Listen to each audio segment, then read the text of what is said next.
Springtime in Ontario means not only are the trilliums going to start popping up and blooming, but these wild leeks will pop up too. Get a shovel, dig down nice and deep and pull them up, clean them up.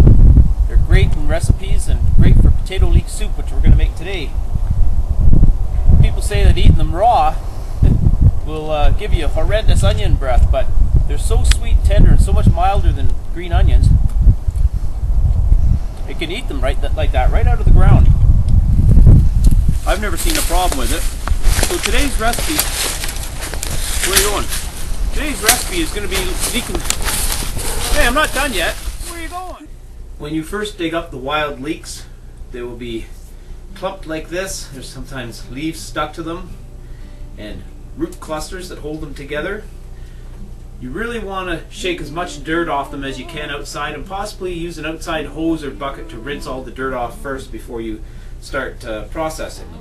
Processing them is easy enough. Just grab them here, pull that skin down over the end, and then nip off the root cluster just like that. Then you put them in a colander and rinse them all off.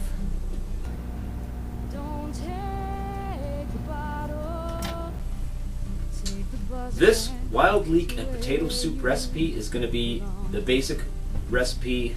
There's going to be nothing fancy about it, but it's going to be really good.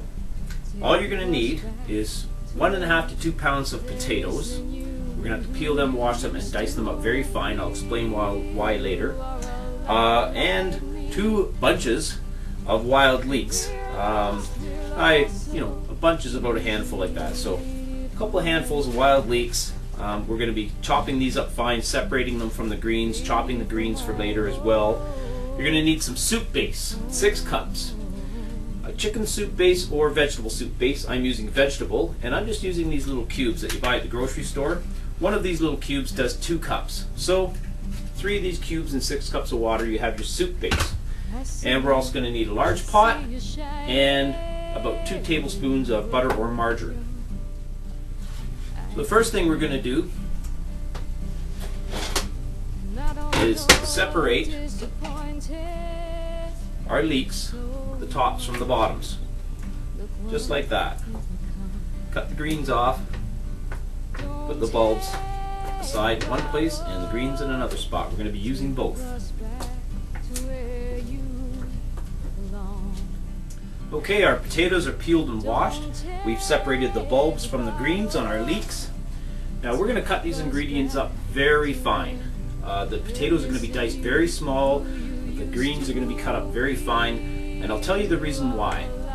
Normally a soup like this, you would cook down your ingredients, then transfer those ingredients into a food processor or a blender and puree them, then transfer them back into the pot, bring them back to heat, add heavy cream, and get ready to serve. That gives you a kind of a cream-based soup. To avoid the hassle of all that and the mess it makes and everything else, and to keep things simple here on The Simple Chef, we're going to cut this stuff up real fine. We're going to cook it down, let it simmer a good long time, and what we're going to end up with is more like a chowder than a soup. I'm also going to eliminate the heavy cream out of this recipe just to keep it simple. First thing we're going to do is slice our bulbs nice and fine and get them sauteing in the butter in the big pot.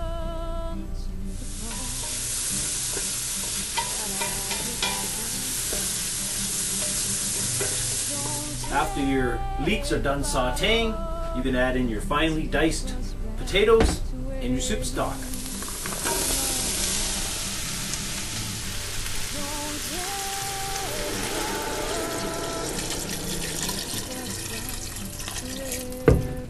And we're going to let that come to a boil, and then we're going to turn it down to simmer covered for at least 15 minutes or more to let the potatoes soften up and cook. And then we will be adding in our finely diced greens and cooking it at least another 2 minutes like that.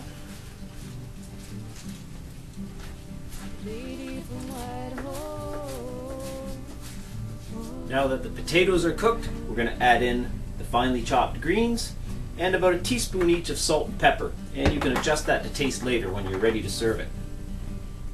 We have all our ingredients in and we've let it cook down for a little while. You can serve it up just like that. As I said, you could add the heavy cream if you like, about half a cup or so. Or if you have a fine masher, you can mash it down a little bit to get a bit more creamy consistency. Or you can do what I'm going to do. Use the old trusty turbo blender in it.